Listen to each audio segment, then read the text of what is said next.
Hello YouTube friends and fans. Guess what's inside of this box? Components to make electronics for this actuator for a snowblower. Hooking it up for my friend Cedric in Canada.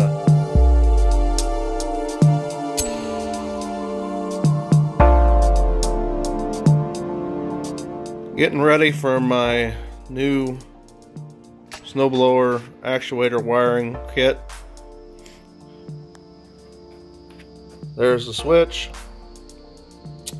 They now make these lever locks with wire connectors, so it makes connecting it up easier.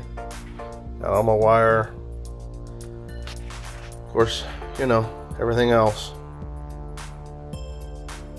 I'll show you the results of it all put together. Stay tuned. Just gonna demonstrate.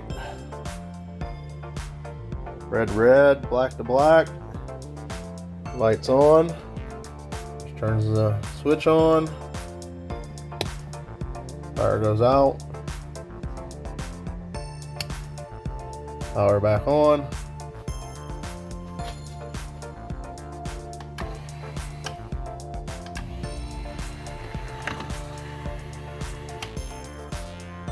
Forward and reverse. Turn the switch off. Kills the power. There you go. Thanks for watching. Catch you on the next video. Don't forget to hit the subscribe button, thumbs up. There's also a little bell for notifications when new videos come out.